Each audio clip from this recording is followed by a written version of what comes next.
Manipur yu COVID-19 update ma'am da share tawjage ahanbada ngasi su miyoi samaga humfuga mathoi nauna positive oire miyoi saniga humfuga mathoi na nauna discharge tawkhre satliba pung kunga mari asida Manipur da miyoi samaga humfuga mathoi nauna COVID-19 positive oire miyoi saniga humfuga mathoi na laisat asidagi phaduna discharge tawkhre haidi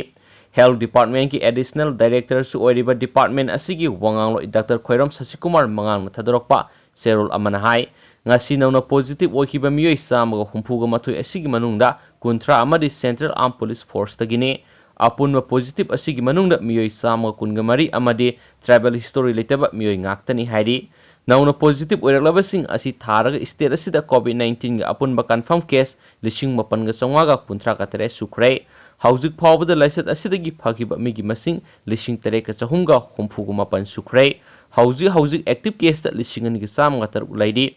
Laisat Asina Laikidaba Migi Masing, Humfugani Toy Lady, Hauzik Pawba Laisat Asidagi, Pagalapagi, Sang Sada, Humdraga Tereka Point, Kungatur Wadi, Ngasi positive Okiba district sing aduri Impal West dagi Kuntraga Humdoi Impal East dagi Kuntraga Nipan Susampur dagi Kungamatoi Thawal dagi Taraga Taru Senapati dagi ama Bisnupur dagi Taret Susampur dagi Mari Kamjong dagi ama Ukul dagi Nipan amadi Sandel dagi ama Nana Supausiation Makatana Fungdorakli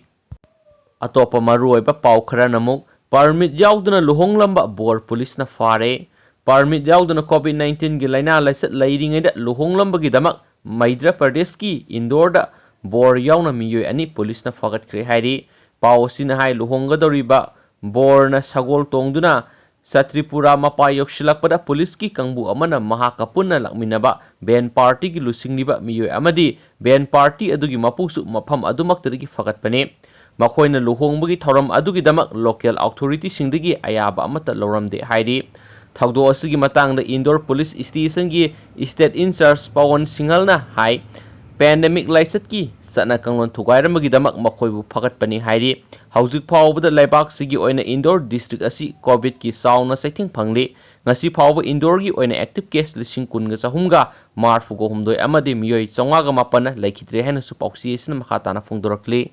atopa pawamana mu climate law pass taunaba Lisipriya Kanguzamna Parliament House Mamangna Kongjang Phajinkhre Sorhonanaba Afaba Nungsit Piyu Lisipriya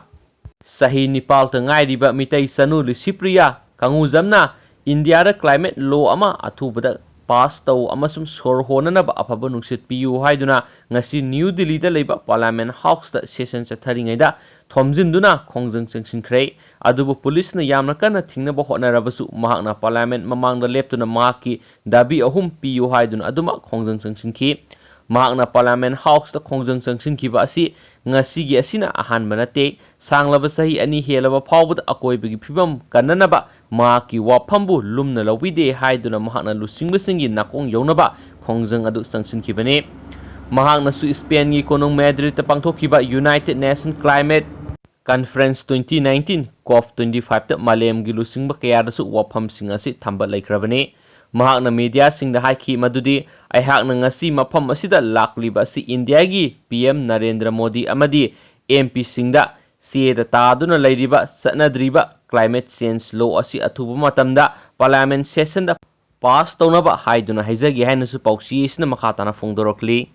Atopa Pawama Namuk loan gidamak Hindi khangba mathau tai hairuba loan gi manager transfer tawkhre Tamil Nadu gi major political party singna Tamil Nadu da central government na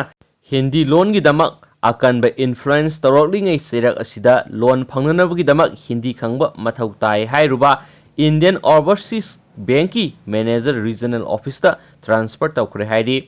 Loni oigadoriba senior citizen doctor aduna loan gi security oigadoriba se sangsing adu manager da utlaba matungda manager aduna se sangsing adu Hindi natragana English ta iramdabana maram oiraga Hindi khangba mathau tai haibaga loinana ahal oiraba singda respect thamdabagi manager adubo regional office ta transfer tawre hainasu pausi sigi kuthangna makhatana fongdorakli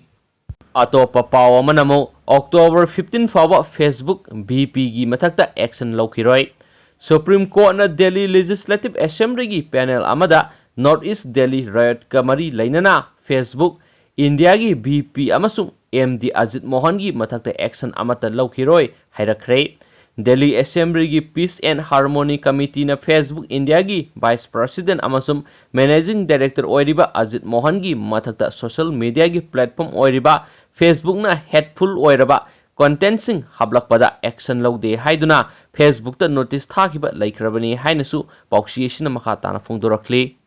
loisilakpoina atopa maruoiba paw amanamo drug sizinnabaga mari lainana Narcotic Control Bureau na Bollywood की ममिंग लेरब actress मरीद समोन थाखरे सुशांत सिंह राजपूत की मिसीग मरी लेनबा drug case की मतंग statement लौनबगी narcotic control bureau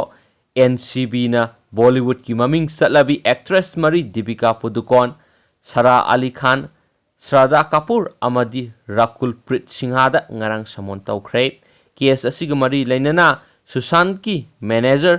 Srati Modi, Deepika Padukone की manager करीमा अमसुम fashion designer Simone खंबताबुसु NCB ना समोन तौखी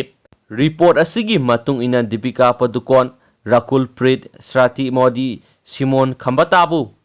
हयेंग लाकनबा खंगनबगा लोइनना श्रद्धा कपूर अमदी सारा अली खानबु सेप्टेम्बर 23 स्टेटमेंट लौनबगिदमक लाकनबा एनसीबी की समोन अदुदा खंगले पानबा याबदि मखोइसिंग असि ड्रग सिजनबगा मरी लेनना WhatsApp ता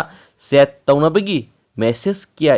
इन्फोर्समेंट डायरेक्टर न लखलबा मतुंग मखोइबु चेनरम याबगी ओइथोकपा लेबना एनसीबी न स्टेटमेंट लौगदौरिबने एनसीबी न ममांग न लेखिद्रबा बॉलीवुड एक्टर सुशांत सिंह राजपूत की मिसीग मरी लेनना थिगलकपदा ड्रग सिजनबगा मरी लेनना एक्टर असिगी गर्लफ्रेंड रिया चक्रवर्ती अमदी महाकी मनावनुपा फादुना जेल थमख्रबने रिपोर्ट की मतुंग इन ngasi फावबदा ड्रग की केस असिग मरी लेनना एनसीबी न मियोय 19 फगतखिबा लेख्रे हन पाउसियेसना मखाताना फोंदोरकली लुसिलकपोइना मैम मरुएबा कंटेंट मचांग खतंग शेयर तौजरमगे लुसिलकपोइना पाव अमना आरएन रवि हेंग इम्फाल मतम खरा लमदा लमगदौरी नागालैंड की गवर्नर ओइरिबा आरएन रवि हेंग इम्फाल मतम खरा लमदा लमलगा दिल्ली की दमक इम्फाल थदोकदौरी खोंसत असिद गवर्नर की लोइनबी श्रीमती लक्ष्मी रवि गवर्नर की एडीसी टी आदो यनलेमसु लोइनरकदौरी मखोइगी थुंफमगी दमकता चिंगमैरों क्लासिक ग्रैंडे की वीआईपी स्वीट डिलक्स रूम अमा रिजर्व तौखरे हैना जेएडीसी की अंडर सेक्रेटरी असेम रगीना सनुना थोकपा सेरोल अमानमसु मखाताना फोंदोरकली अदुगु ma'am ngasi nungdaram phongpachi phongsingi maruoiba pausi khangachraga ma'am द शेयर तौजरे अदुगु hayang ayung atana mu ma'am अनौ नौ पाउ पुराकाना मैम mu शेयर तौजरकी शेयर ग मैम ngasi गोइनदी वीडियो सि मतंग असाइ द लुसिनजरगे अदुगु ma'am gi mota su kori le bibi ge abdo singchoi choi duna comment amam ta thambiramo thank you